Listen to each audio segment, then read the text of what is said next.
conducting Indian Debating League, India's largest premium debating league, and all of you are participant of it.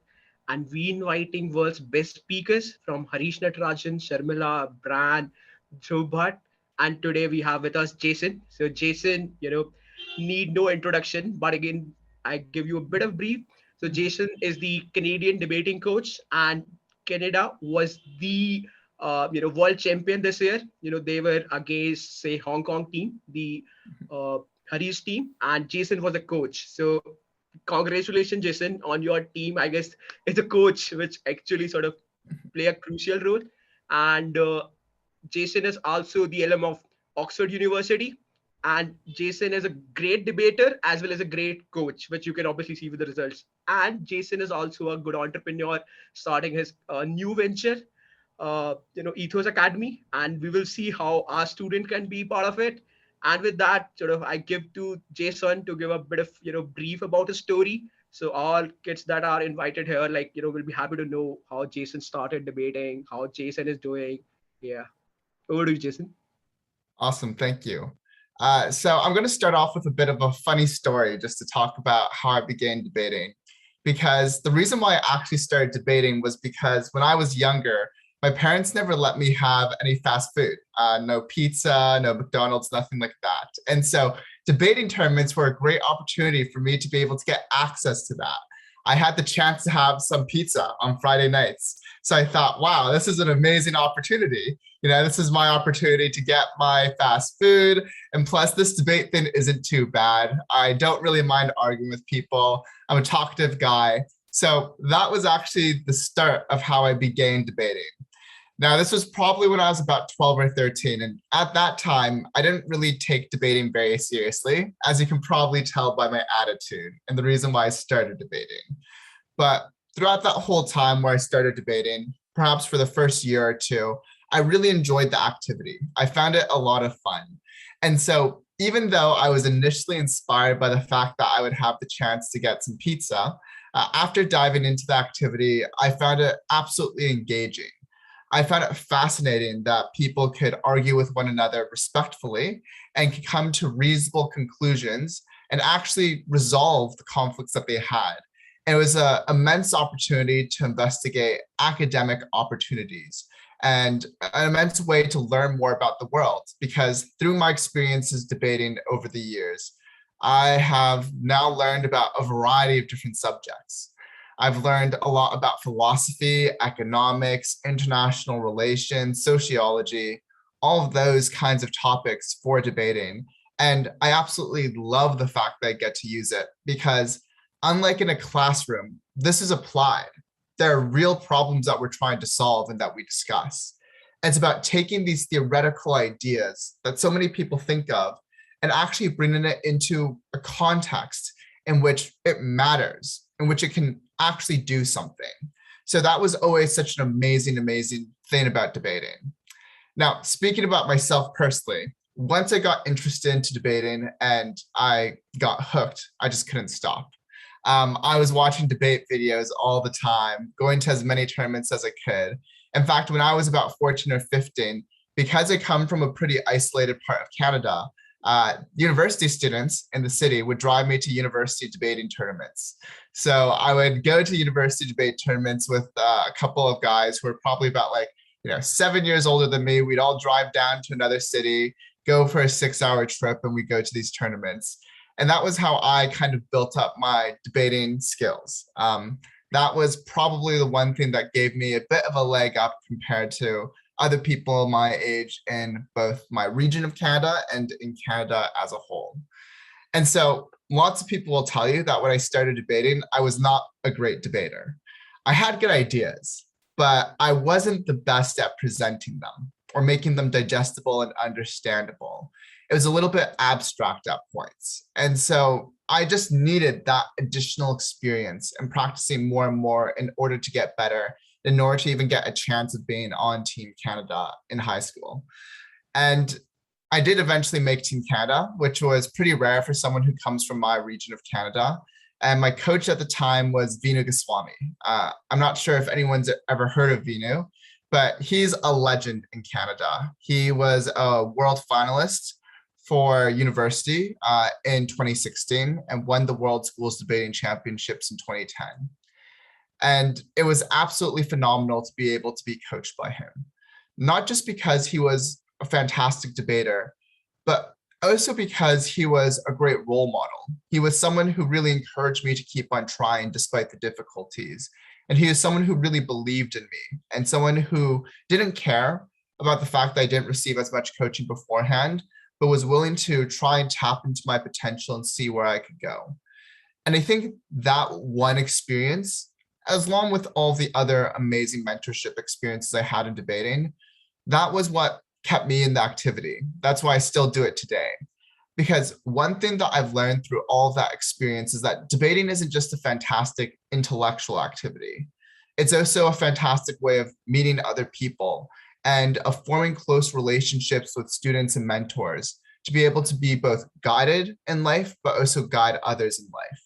And the opportunity to be able to teach and provide more debate wisdom to students is something that I find immensely empowering and valuable. And I think the community that debate has, even within a student community, is remarkable. One where you have a group of like-minded peers who will talk about interesting, fantastic topics and won't get bored by it. And even in adult life, even with peers who've gone to top universities like Oxford, you don't always find that. It's not the most common thing out there. So that's one of the things that I've always loved about debating.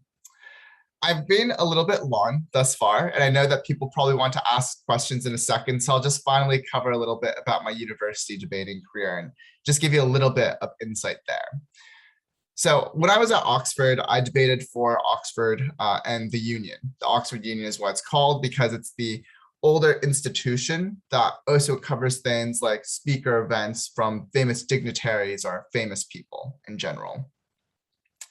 And so for the Union, my very first year, I qualified for the World Universities Debating Championships with my partner Chin, and we made the semifinals, which was amazing. We were thrilled. It isn't really a result that you usually expect from someone who is a novice, so that was pretty fantastic. But the thing that I'm trying to go for here is a story of progression and of change, because the next year we trialed again. We basically auditioned or had a trial for the Oxford Union to go to Worlds, and we didn't get selected despite having just made the semifinals of Worlds the year prior. And that was really, really discouraging. It was quite tough, obviously, both because I wanted to go to Worlds, but also because Chin and I had amazing results at Worlds the prior year, and we had also done well at other pretty big prestigious tournaments like the HWS Round Robin. And a lot of people, I think, can get discouraged throughout debating. And I can see why. Obviously, it's sometimes a difficult activity. You don't always feel like you're getting better. You sometimes feel like someone made the wrong call. And because the activity is subjective to a certain degree, it's really difficult to be able to ever say, well, I definitely lost that round when you felt like you did a great job. So all of those things are factors which I think make it difficult in debating sometimes, even having tabs at the end of the day. And so this is my own experience with the roadblock, because at that point in time, I wasn't entirely certain whether or not I wanted to continue debating. I had already done fantastically the year beforehand. I didn't make it to Worlds that year. And there's a serious chance that me and Chin would have quit that year. But eventually we kind of just stuck it out. And I think for myself personally, I used that period of time as a break in order to improve myself. And I see a few questions, so I'll take them in a second right after I'm done this. But I saw that as an opportunity to improve myself. And it was an important time for me to reflect on my own journey, where I was strong, where I was weak. And at that time, I was coaching Team Canada. So I used that time where I wasn't debating as much and just coaching to really rethink my approach to debating, figure out where I could improve, and try and have a touch of humility. Because even though I had done well at tournaments before, there was still so much that I had to learn. And so I eventually kind of got past that rough period. And me and Chin did try out for Worlds again the next year, did win WUDC in 2020 in Thailand. So that's a fantastic resolution to the story. But even at Worlds, I remember that there were times where I myself had felt discouraged, where we took a fourth in one of the rounds, and I was like, oh no, this is a catastrophe, an absolute disaster.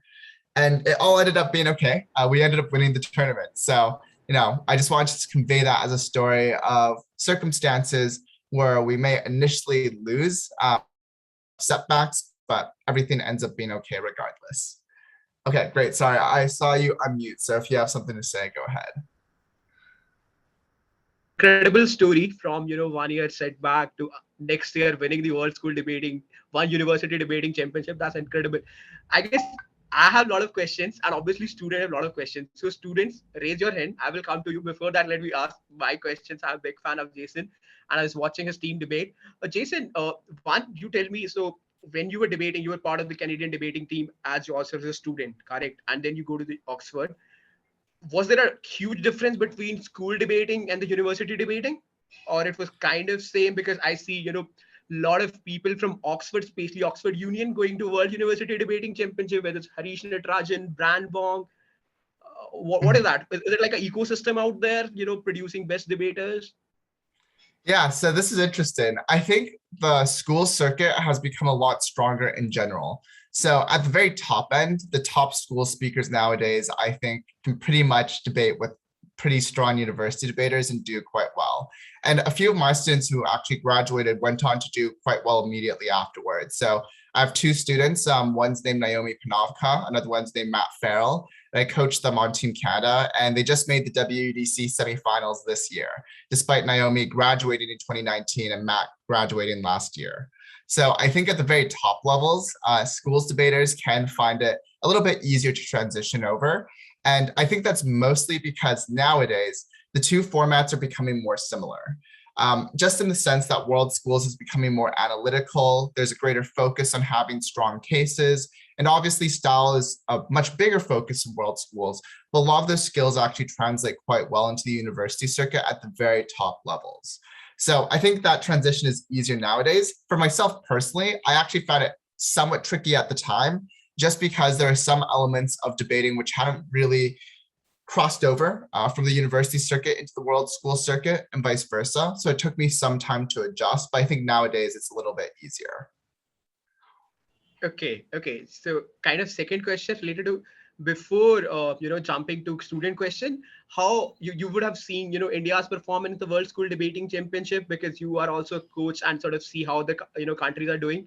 What you will say about India's performance in last couple of years? Where do So what India I will stand?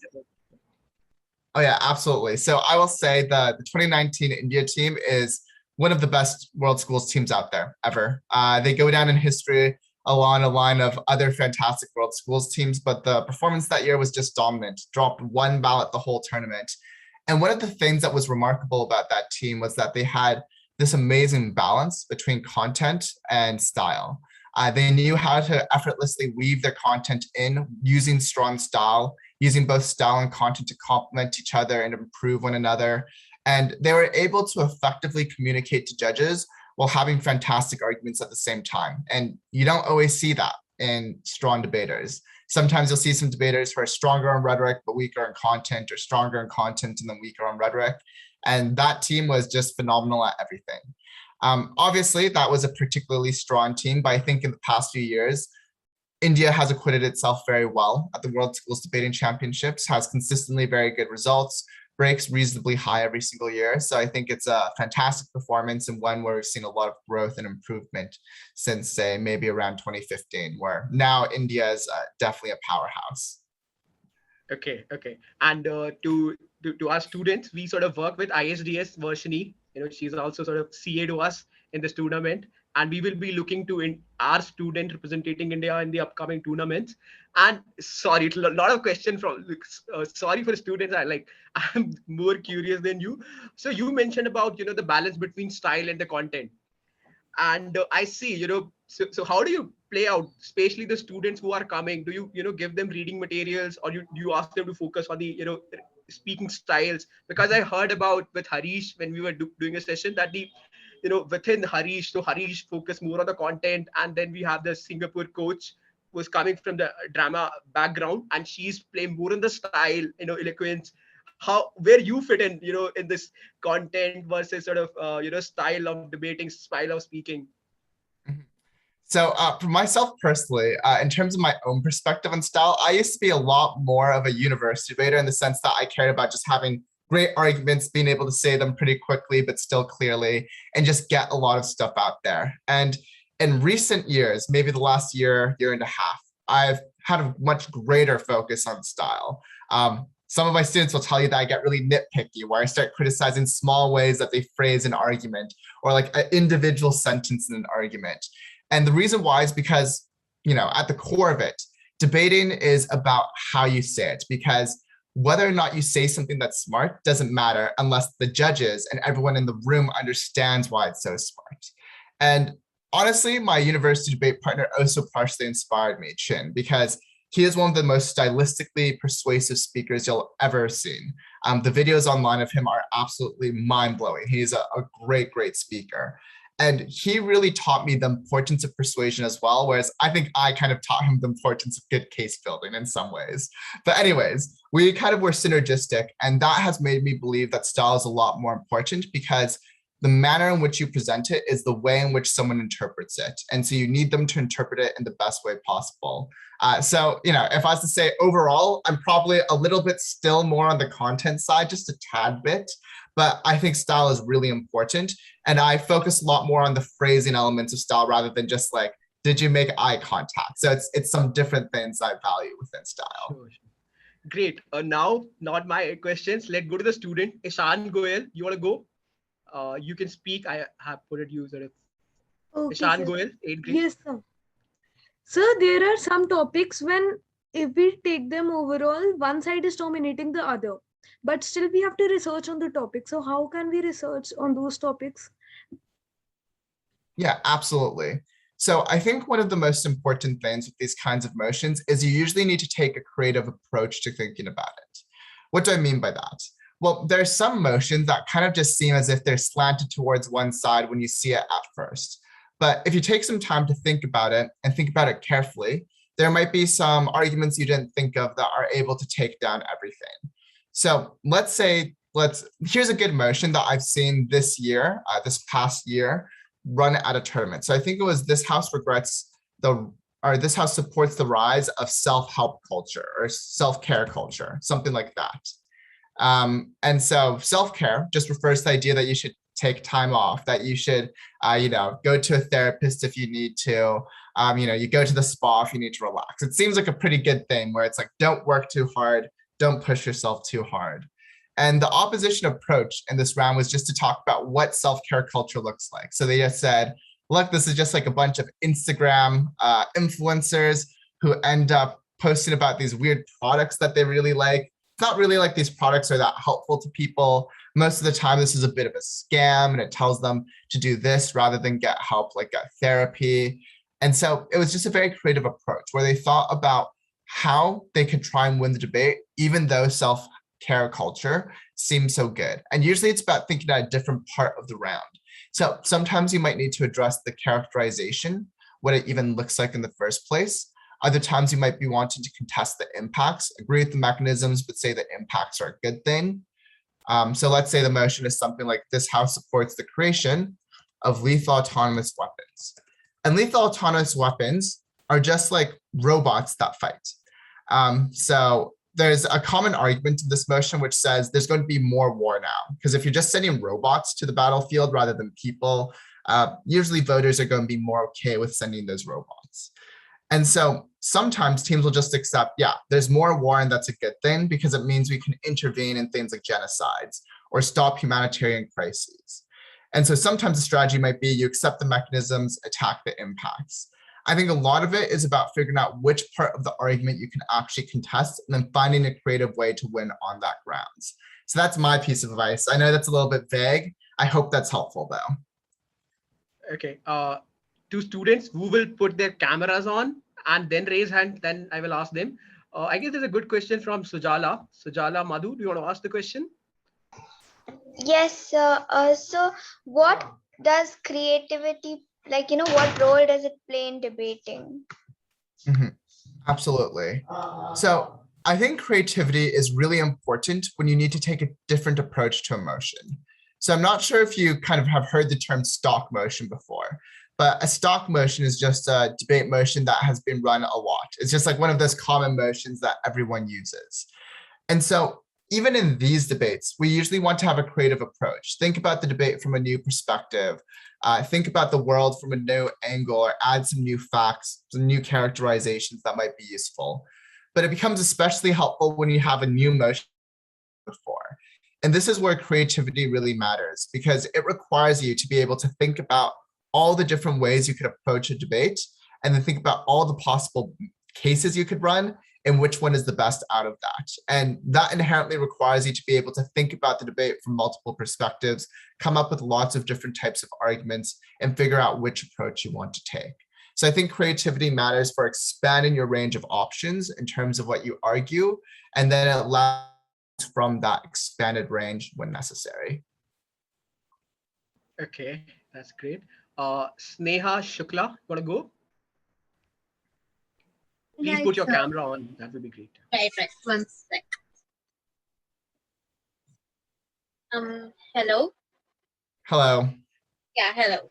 So my question was that usually in school debating you have organizations using the 3 versus 3 format. It is either Asian Parliamentary or WSDC.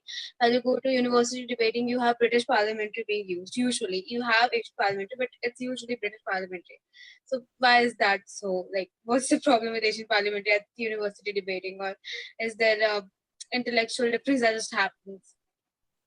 Yeah, so what I will say is that British parliamentary debating is a little bit more fun, but less fair, in my opinion. So that's my overarching opinion on BP and how it's different from world schools, because it's so reliant on a bunch of random factors. Like if you're a back half team, it relies on how good your front half was and whether or not the good team got drawn as your front half or as the other side's front half. So there are just a lot of random factors in BP like that.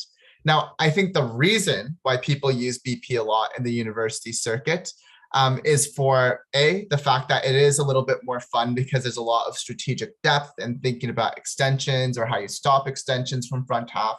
But then another thing is I just think logistics. So you need less adjudicators, to be completely frank. You only need 3 adjudicators for 8 debaters rather than having 3 adjudicators for 6 debaters. So when you run tournaments at the scale of something like WUDC, where there are almost like 100 rooms, that actually is a really nice simplifying factor and feature. So I think it might also partially be to a logistical reason. The final thing is just in terms of the origin of world schools, because I'm pretty sure that world schools was started by Australia and a group of other smaller countries. It was like Australia, Canada, England, just a small group of Commonwealth countries. And at that time, I think that they used the 3-on-3 format because that's what Australia uses. Whereas by the time University BP happened, it ended up, I think, being spearheaded by a few more countries. And so because of that, they ended up using a more global style, and I think probably took some lead from the UK and adopted BP. So I think part of it may just be debate history, basically, how they came about. So I hope that's a satisfactory answer, but that's what I do know. Okay, that's interesting. So it's not like just pure, intellectually high sort of. It's more about the history, how it span out, I guess. Yeah, Prab, Simran, you go. Yes, sir. So actually, I'm having a question related to the debating only. So, who inspired you? Yeah, that's a great question. So I'll give a couple of answers. Some of them, I'll give like 2 or 3 names. It's going to be a bit embarrassing because one of them is now a good friend of mine. But one of the people actually who really inspired me was Harish Natarajan when I was a younger debater, still in school. Just because Harish has this amazing and precise control of language and obviously has won the most debate tournaments of anyone in the world. So that is a pretty big draw. Then my own coach in high school, Vinu Goswami, who coached Team Canada, I really looked up to him. He was a phenomenally talented debater, but even more than that, he was a kind and caring, compassionate coach. So I always found that very, very useful. And it was really encouraging to me when I was less successful at debating and honestly less strong at debating. So that's another big source of inspiration for me. In terms of the final person, I would say that Shenwu Li. I don't know if anyone knows him because he's an old debater. He debated at Worlds in 2010 and is now an assistant professor at Harvard, I believe. But Shenwu was an Oxford debater who was the top speaker in the world in 2010, and absolutely phenomenal debater, just had so many creative ideas. And I really respected his creativity in debating. So that's why I really looked up to him. So those are the three. Oh, great, Jason. Like, so as for Harish Natarajan is also the CA of this tournament. And on the scale that you mentioned, World School Debating Championship, to be, with you, we have 1,300 students participating within this Indian Debating League, because you can understand like the scale of India and these students coming from across these states. We have, 28 states, 8 union territories. So it's also kind of huge, not obviously at that level, but still it's huge for us. And it will be great if you can, write the name of other in the chat, so we and our team members can take them, because if they are inspiration to you, they will be super inspiration to us, and we will be happy to, see their videos, kind of interact with them. Yeah. And, as you see, Harish Natarajan is quite a, kind of guy who really sort of inspire us, looking at his videos, especially the one we, was debating with the IBM AI. And that was, I guess, a pivotal point for him also, sort of reaching to large and large audience. Yeah. Okay, for that, let me come to a lot of questions. Let me ask and go with Agrim Gupta. Hey, Agrim. Yeah. Sir, it's Agrima. Yeah, we better close. Oh, hello, sir. Hello, sir. Oh, hello, yeah, we can hear you. No, sir, I had a doubt that can you give some tips for the beginners debaters who had just done, I think, one, two times only debating in the class, not in any level, school level, not district level? Sorry, I missed part of that just because of background noise. Could you repeat that again? I apologize. Or even just type it.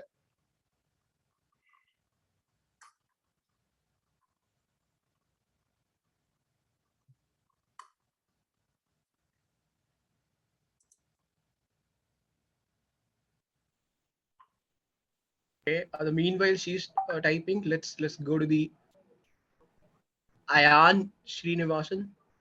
Ayan, over to you. Yeah. Thank you. Actually, I had a doubt regarding that when we are actually debating, the opponent tells a point that we had not previously studied on. So we don't know much on the subject, but they're pretty strong in the subject. So can we object them in any way? How to take down their points without actually knowing anything about the subject? That is very fair. And it is quite difficult because if you don't know what exactly they're talking about, it's hard to exactly figure out why it might be wrong. Now, my best piece of advice is to think about this in two ways. First of all, think about the internal logic of the argument that they presented. They might say, well, X leads to Y leads to Z, and Z means purple. That's just an example, but that would be very illogical. There's no real reason why that end conclusion is true. So if the internal logic of the argument is flawed, you can attack that internal logic. If they're just saying things connect to each other, except they don't logically connect, even in the way they describe. The other thing is you just might think about whether or not it's realistic. And if it sounds like it's a lie, you might just be able to say, this sounds like a lie. It sounds very implausible. Now, this is only possible if it does sound quite ridiculous, but that is a potential option as well. So I think those are the two easiest approaches. I also think that I have the follow-up of the question from before, so I'll address that next unless there's something else that I need to answer first. Okay. Sure, you can take the... Go ahead. Yeah, so I think it was about tips for beginners. That was the question that Agrima asked. And so in terms of tips for beginners, one of the things I think matters the most is being able to develop good ideas, just coming up with interesting ideas and having good reasoning for those ideas. So that's probably one of the most important things that you want to focus on when you start. And a really good way of practicing this is reading more about the world. If you read a lot more about the world, you're going to see the world from different perspectives, understand more things, and be able to apply them in debate rounds. The other thing that's really important is developing clarity. So speaking in a manner that is easy to understand, an appropriate pace, good sentence length, all of these smaller sorts of details where you are now able to communicate complex ideas to anyone. So I think those are the two most essential skills for newer debaters.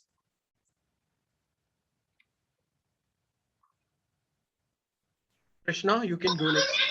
Okay, sir. So I would like to ask that what has been your most exciting debate? Oh, okay. The most exciting debate.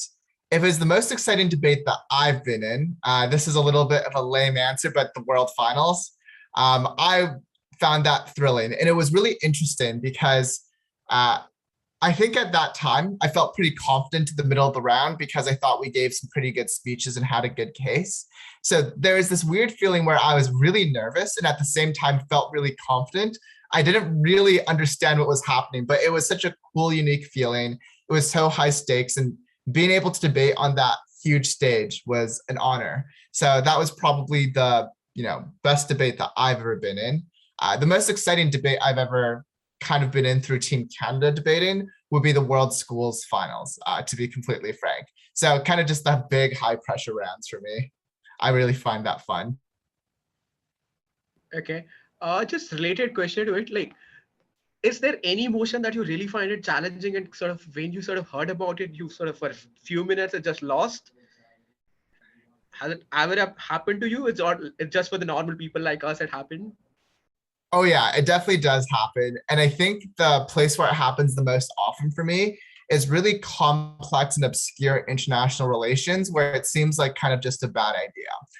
So I remember that, in the Euros quarters in 2009 or 2019 when I went, it was a motion about Russia trying to completely cut off ties with China.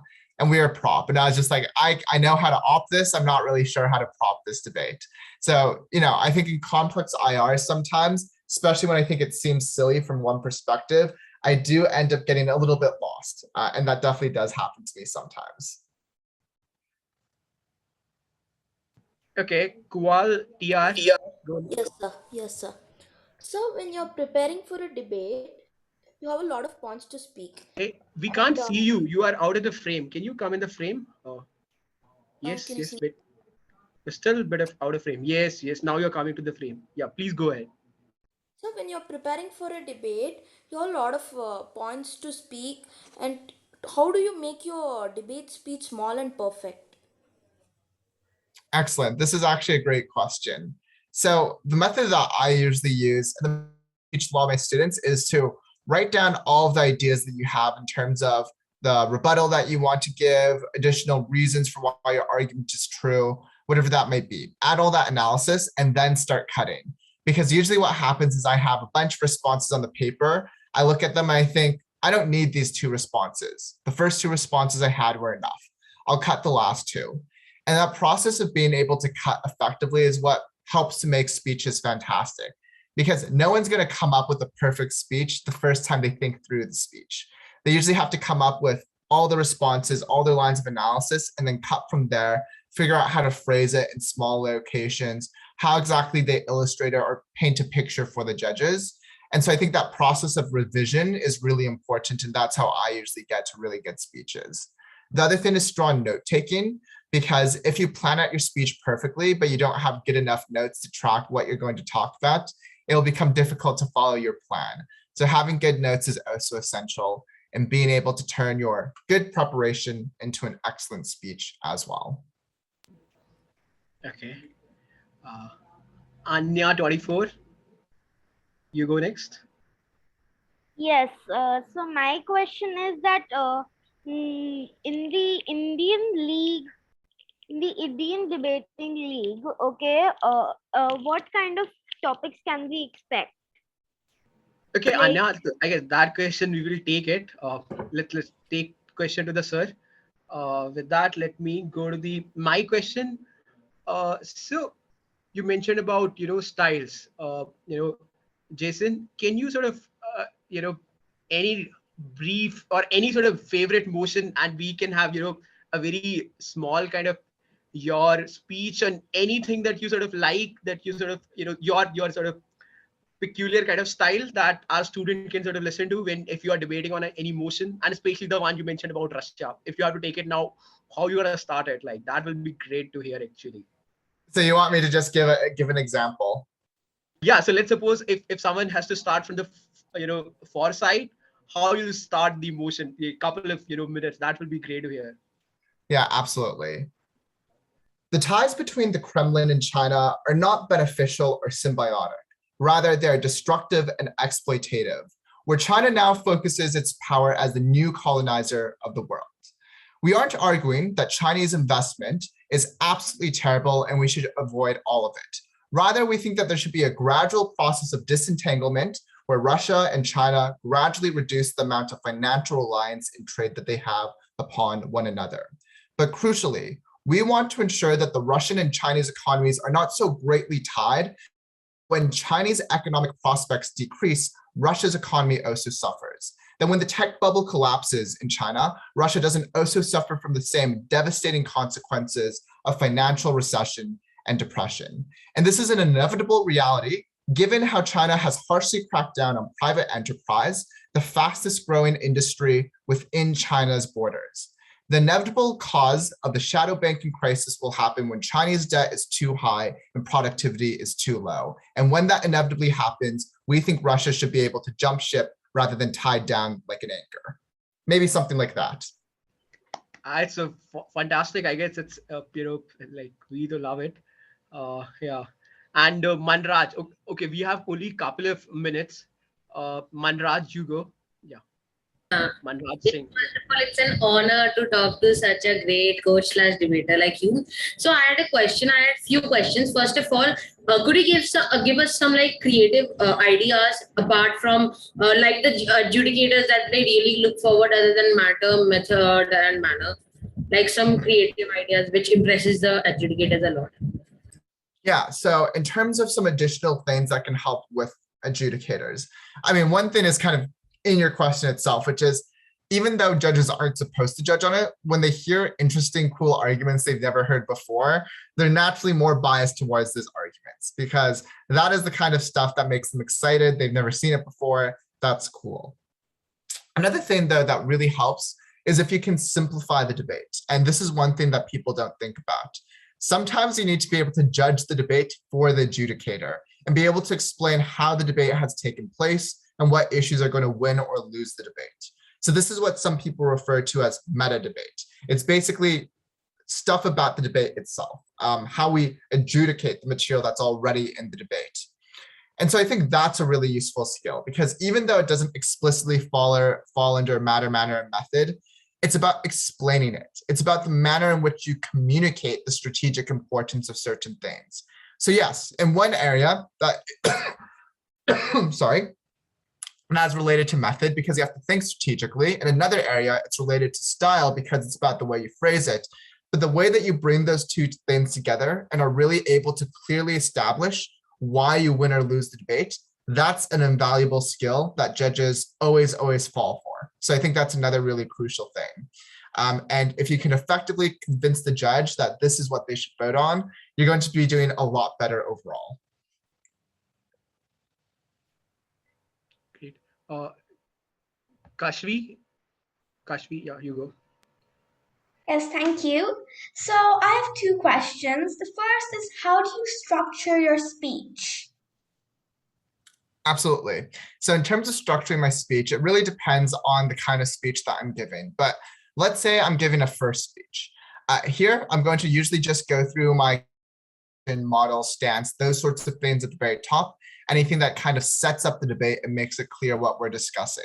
Obviously, beforehand, I'll have an introduction, but in terms of the actual substance, I'll start off with all of that. Typically, I'll prioritize model and definitions if the motion is a policy motion, or alternatively a counter model if I'm on the opposition. And then on top of that, if there's a lot of characterization required, I'll also provide that.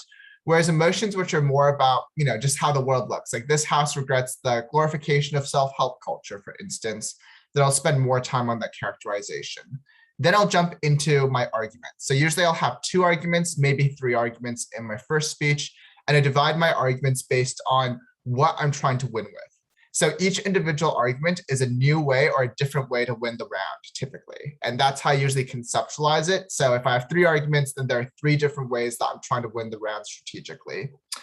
In terms of later speeches, I do thematic rebuttal, and then I usually start with my rebuttal and reconstruction first, unless my own constructive material is useful for my engagement with the other teams. So it already starts to rebut the other side's arguments.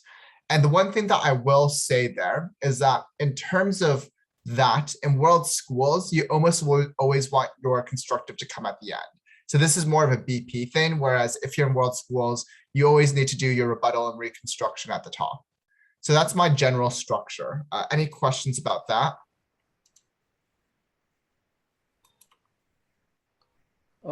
Any question related to this? Okay. If not, let's go to the Amudha. Amudha, you go. So my question to you is, when you do an impromptu debate, like they give you the question, like they give you the motion, and in 2 minutes, if you have to speak and you don't know what the content is about, how do you get ready for it? Oh yeah, that is a classic.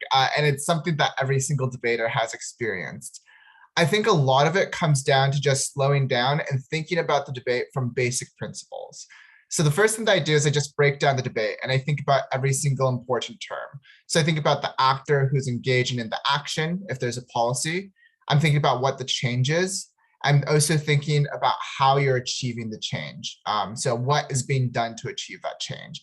I just break it down, think about each, and I think, what is unique about this specific actor? What is unique about this specific change? What is unique about this specific action? And why is it better than all other alternatives? So I take some time just to break down the motion, think about that.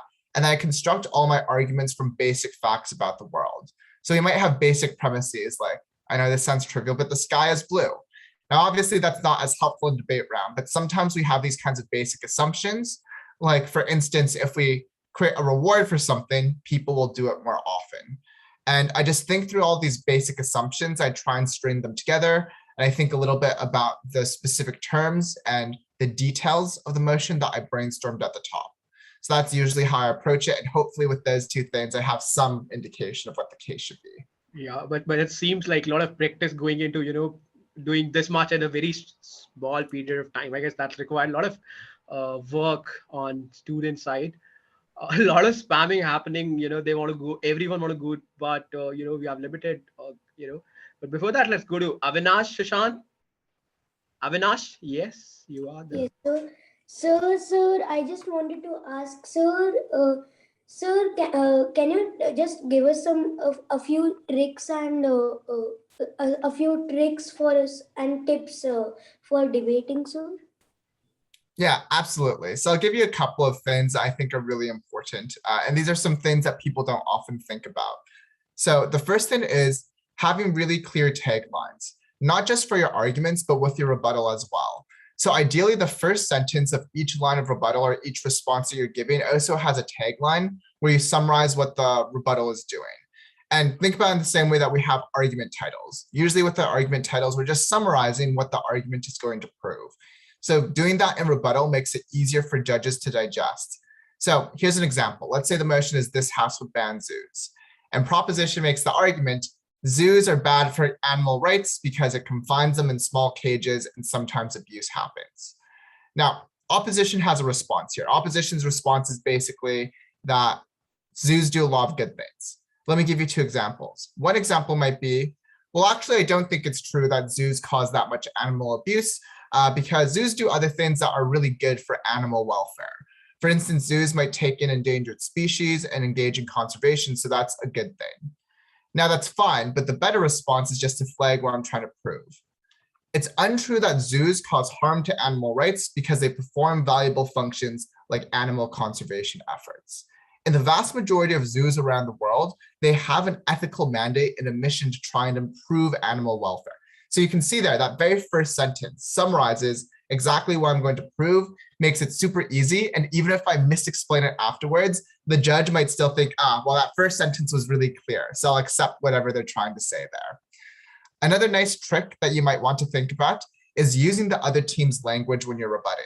So when you're describing their arguments and saying, this is the argument I'm responding to, use their language, summarize it in the way that they're using their language. So pick the same words that they do, And the reason why is because it just makes it really easy to track and follow. So judges are more easily able to say, okay, it's to this team rather than this other team. Because if you're in a format like BP, there's so much material that's going out there. So using their exact language will make it easier for judges to identify what exactly you're responding to. So those are just a couple of quick tricks on clarity and structure, and I hope those are helpful. Yes, that's super helpful. And with that, Diana Single, you go. Yes, sir. So if the topic was changed right at the last moment, so what would we do? Is this in terms of a prepared motion, like a motion that you have to research before a tournament, or an impromptu motion? We have prepared for the last topic, but then a topic appears sudden, the topic is changed, so what would we do that time? So I think if it's something that you're preparing in advance and it changes, the difficult thing there is you basically just have to do a lot of research in a short amount of time. And there's not really a lot of ways around that. So it's important that you just kind of do the legwork, do the research, make sure that you figure out all of that kind of stuff. No, like say, when we have come to the debating place, but the topic is changed over there, and we got ideas to tell, then how would we tell it? How would we say? So as in like there's different topics between different rounds, or? Like they've given topic and then we have prepared for that, but on the last moment when we came, the topic is changed. We know what to tell, but then we are nervous how to frame it then. Okay, interesting. So I've never been in an experience where a motion was announced and then right before the round I found out that it was a different topic. But I think that the best way to probably try and address that is just think, what if my material is still relevant? Because usually it might have just been a misunderstanding of what the motion was on one person's behalf, but it'll be somewhat similar in some ways. So you just want to think, what if my material is still useful, still relevant, and that I can still apply? After that, you kind of just need to be thinking on the spot and figure it out. So you'll just have to brainstorm again very quickly. But those are the two best pieces of advice that I have, because unfortunately, that is a very unfortunate circumstance, although luckily I don't think it happens very often. Okay. Jason, so a lot of questions are there. I guess we will take only 3 questions. We are worried about your time. So, student, sir is there for only a limited period of time. But before that, again, I have one more question. Correct, you are part of the Oxford Union debating team. Harish is your friend. You was already seeing the debate of Harish versus AI. Now, we have heard, get the answer from Harish's side. But what's your take? How and when or can sort of, AI can kind of really debate with humans, or when it will able to take us in terms of defeating us, as in like game of Go, or in case of say chess. Do you think that pivotal point coming soon? Yeah, so I think this is interesting because, I mean, it has been crushing people at lots of conventional games, even I think beat the recent Go world champion a couple of years ago. So in terms of debating, the one difference is that debating is subjective. It isn't just a game of optimization. Because if you think about AI, a lot of the reasons why they're effective is because they get to process so much, so in a short period of time. Like in a chess game, there are hundreds of moves, and so there are thousands of permutations of what a chessboard can look like. But the reason why AI still beats humans is that it calculates all those different permutations in a short period of time. It's not as clear that it can do that with something like debating, because with debating, there's so much subjectivity. You don't exactly know what you need to do in order to win. I mean, your goal is persuade them of the best arguments.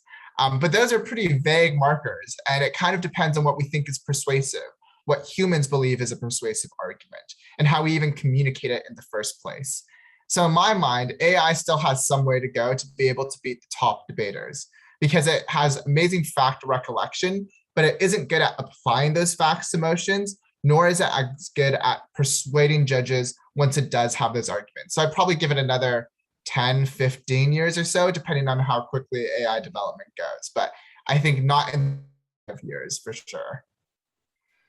I guess that will be interesting to see how, so actually, because that at this point of time, I guess language is the ultimate, form of intelligence that the humans still have, as compared to optimization, maths, calculation, which obviously we have lost in front of AI, computer. And it will be interesting to see how that span out. And we will be, seeing you debating with that. With that, let me go with Aditi. Uh, Aditi, yes, Aditi, you go. Aditi Arora. Thank you, sir. Good evening, sir. Coming back to your experience, so, sir, has it ever been that you are in a situation and the opposite team has told you a point and you are and then you Aditi, are can you bit loud? Can you bit loud? sir, can you hear me? Yeah. Perfect. Yes. Good evening, sir. So, sir, has it ever been for you like you're in a debate and the opposite team has given you a valid point which you also agree and you don't know how to, reply to that. So, how did you deal with it? Yeah, so this is common. I think especially in really good rounds of debate, sometimes the other team will give an argument and you're like, huh, pretty good argument, smart. I'm not really sure how to rebut it. And so at that point, there are a few different ways that you want to think about this. Obviously, at that point, you probably don't have any direct responses, any reasons why they're wrong. So the way that I usually approach it is I try and think about different types of responses. Sometimes I think, okay, this will happen on both sides. So I say it's not mutually exclusive, it's not unique. And there are reasons why it will happen regardless. So everything you say is true, but regardless of what side you're on, it will happen either way. So I might attack on more strategic rounds like that. But then I will also think about how we can weigh against the argument. So usually they have a really good point on one specific clash or one argument itself. And on the other arguments, I'm still doing well. So in that case, and I can't respond to the new argument they provide, in that case, I will simply just try and explain why my own arguments were more important than the arguments that they provided. But the biggest thing is I do spend a fair amount of time just thinking about their logic, thinking about whether or not there are any moments where it doesn't logically follow from something they said earlier, or whether or not they're making a claim that rests on a false premise or false fact about the world, or that just seems kind of crazy. And then I try and exhaust all those options first before I move on to attacking it in less direct ways. Jason, I guess there's a one short question, like how to really pronounce your name correctly, because I was not able to do it. So that would be great if you, tell us how to really do it. No worries. So my last name is pronounced Xiao, like shower. So if it's just the very start of shower, Xiao. Jason Xiao. Yeah, exactly. That's great. We learned that. I have two quick questions. So one, you mentioned about, debating and all. My question is, I guess, this is primarily coming from a student. Let's go with that. Fatima, you can directly ask a question. Fatima Zahra. Yeah, I would like to ask how do you deal with stage fright? This is a great question. And I think at the start, it's really natural to have some nerves. Now, the biggest thing that I did was just to basically practice a lot in front of smaller audiences, like in debate practices and the like, and just get super used to speaking in front of other groups. Because even if it wasn't in front of a large crowd, it kind of gave me some practice in being able to persuasively deliver a speech while also having to deal with the audience at hand. And I think for me, a lot of it was just desensitization, just doing lots and lots of debates in front of groups. Doing lots of debates in general makes it an easier habit and makes it feel more manageable when you have to do it in front of other people because you already feel confident at it. So for me, it was just a process of rinse and repeat. Make sure that you keep on practicing, make sure you practice in front of audiences. And then if worse comes to worse, you might need to find some personal devices. I mean, some people say, imagine the audience in their underwear. I don't know how effective that actually is. It might just be a TV trope, but there might be some effective strategies there as well. But otherwise, I think practice is key. Okay, Jason, taking not that question, but, according to you are also a law student, correct? You have. Now tell me, one is debating we do as a, activity, World School Debating Championship, World University Debating Championship. But other than that, where you really see the, real world application, obviously one is, courts across the world, jury, judges, that is one. Politicians in US, in Canada come there and sort of debate. Which one you really find that you will be interested in doing in the future, as going, not debating in the say debating as competitive debating, but in real world where you see you really applying it? Yeah, so I mean, my long-term goal is to either do something like environmental law or human rights law. And in both of those cases, I think that the skill of debating is crucial at being able to persuade people, because to some extent, these sorts of legal cases require you to demonstrate that something matters. So as a legal doctrine, for instance, if you are interfering with a really significant human right, like it is fundamental to the core of a person, and the interference is unjustified, then obviously you can deem that as a human rights violation and have all the resulting effects. But you need to persuade the judge that the thing really matters, right? And so there are instances of people who file lawsuits in the European Court of Human Rights about the right to sleep. So there's a runway that was being built at an airport nearby, and they tried to argue for the right to sleep at night. And so, in order to really persuade a judge, you have to be pretty good at using your language. You need to be really good at depicting the effects of sleeplessness. And I know it sounds trivial in this case, but there are lots of examples where the style that comes from debate is really useful in persuading a group of judges or juries. And then another thing, obviously, is just the analytical skills. And really, any career that I would want to do, you can have these analytical skills apply. Because with these analytical skills, you're able to dissect crucial issues more easily. So I've also been interested in academia. And I think debate is actually fantastic for academia, especially for things like philosophy. So I think that it also has application to more intellectual aspects of any job as well. So that's just my brief answer in terms of how I think it might be relevant to myself in the future. This is second last question. Fateh Beer Singh, you go. You're spamming a lot. Sir, it's like while debating, if like if you I am debating and I am having a kind of pressure on me that the opponent is doing really good, and I am having kind of pressure. So what should I do in that case? Sorry, so just to clarify, that was pressure you said. Just slightly worse audio quality, but it was about pressure that you feel in a round. What, sir? Sorry, can you repeat that? Sorry. You want to clarify what you're saying? Sir, if we are having kind of like pressure on ourselves while debating, so what should we do in that case?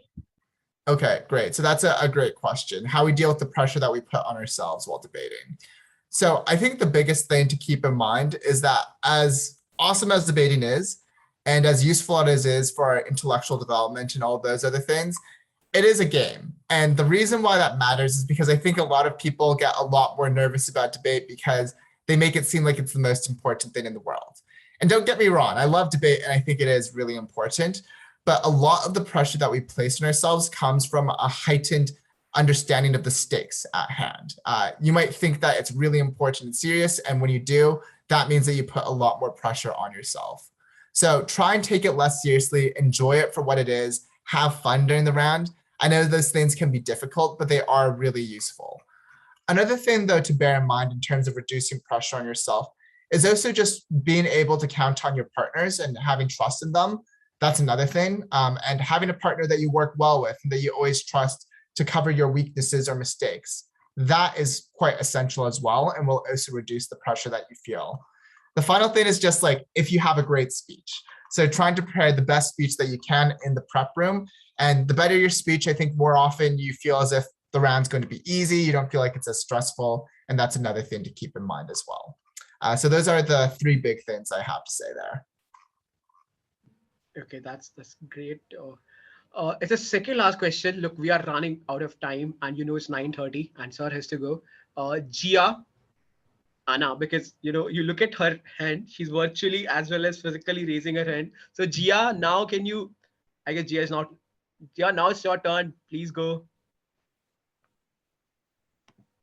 Gia, Anna. Sir, does debating have to be only factual? No, I don't think so. And in two ways. First of all, my university debate partner would lie in rounds and would proudly declare it to me afterwards. So there's some debaters who are not the most honest. But I think another thing that makes debating less factual is that it isn't just about how the world looks, because a lot of debating is about understanding how people think and how they react to certain things. if there are lots of facts about the world that are useful, a lot of debating is about figuring out how people will behave and about thinking through the logic of the arguments at hand. So debating is partially factual, but also partially based on just logic. And finally, style. There's some element of style which is just not even factual at all. It's about how we present what's happening in the world and being able to persuade people that something matters. Get a judge to vote for you because they. So I think all of those are different ways in which facts don't matter, ranging from good reasons, like trying to have better style and persuade them in other ways or using good logic, to sometimes bad reasons, like wanting to lie in a debate round. Okay. Akshay Sastri. Sorry, Jason. I know like it's running. Just Akshay Sastri, please go on. Sir, I want to ask, like, if there's any pressure when debating, how to handle that pressure? Yeah, so I think if you do have the pressure and you can't stop the pressure, in terms of handling it, for me, a lot of it is having a good kind of pre-round routine. So I have certain songs and certain music I listen to get me focused, to try and relieve the nerves. And then after rounds, I have some routines to help me just relax as well. So after a big debate round or after a really stressful debate round, I'll usually try and go for a walk. I'll have some podcasts or music that I listen to, have some friends that I want to chat to.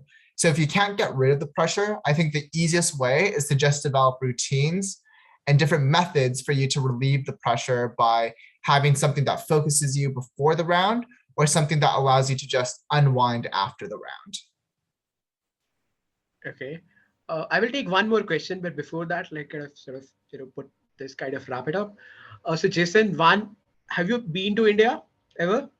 I've never been to India, actually. Okay, I guess once the conditions are much more good, we will love to invite you as, being physically with us and being in the capital of India. That will be great to have you. And second is we are looking to our student kind of competing and sort of partnering with your student. That will be great for us as an honor to, really debate with the World Debating Championship. Obviously not the final team, but maybe the youngest kids. That will be interesting. And yeah, we will love to have you in India. Sub Chaturvedi, you go. This is the last question. Extremely sorry to everyone. Like, you can understand. It's short of time. Sub Chaturvedi, you are quite there for some time. Sir, I have a doubt. Like, how did you train the Canadian students as they were the last year's winners? So, can you help give those tips with us too? Yeah, absolutely. So I coached Team Canada for the last 3 years. I actually just stopped coaching them for this upcoming year. So I won't be coaching them for 2022, but I coached them from 2019 to 2021. And there are a few key ingredients that I think were useful in helping the team succeed. The first thing was obviously a lot of hard work. I probably put in about 10 hours of coaching every single week on Team Canada from the start of the year to the end. And by the end, it was more like 20, 30, maybe 40 hours of coaching. So there was a lot of hard work that was put into it. But aside from the hard work, it was also about trying to diagnose individual students' flaws and then seeing how they come together as a team. Because a team is about a collection of people and matching skill sets.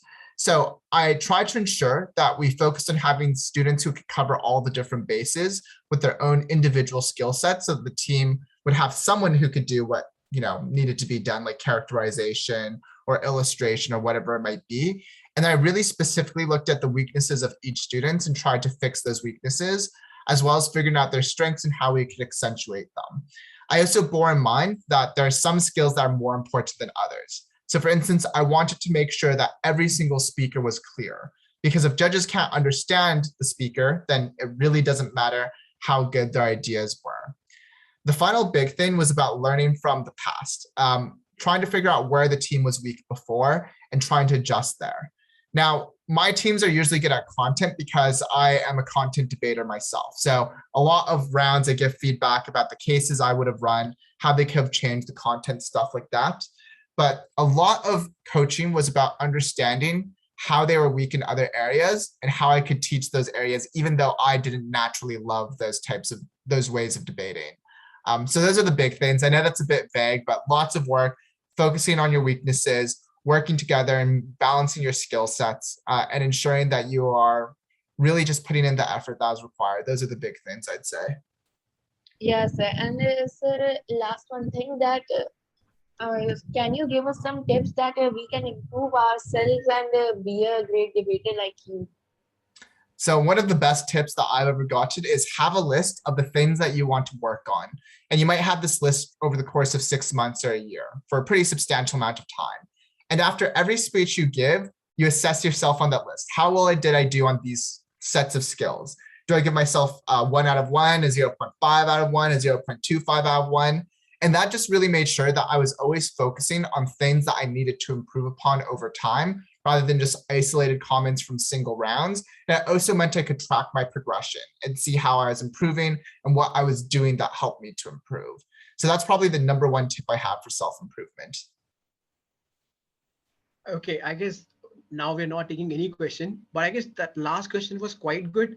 Jason, do you have any recommendation, any site to follow, or maybe you can tell us, these 4 to 5 points are really crucial, maybe fluency, knowledge. If you can sort of share any sort of material with us, or not here, maybe later, so we can circulate with our circle that initial debaters, if kind of guideline to have, and especially sort of we are able to map that if a student is good in this area, then these are the other areas where you can they can really sort of improve. That will help a lot.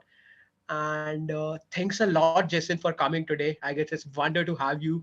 Look, all our students get sort of excited to being world-class debater. And sorry, extremely sorry to the questions that I'm not able to take. Please share that with us in terms of hello@augli.ai, and we will be doing a lot of sessions, and we will invite Jason sir again. Jason sir already has an Ethos Academy, and Harish Natarajan sir's advisor is also kind of part of AugLi, and they will take the next session, maybe on the Sunday. So Jason, thanks a lot for coming here, and we really love your, kind of debate things that you've shared with us. And we looking our student being so good, as they might get a chance to be training with you. No Thank you problem at so all. much. Thank you so much for having me, and I hope you have a lovely evening. Thank you, sir. Thank you, students. Okay, we're wrapping up today. Okay, bye.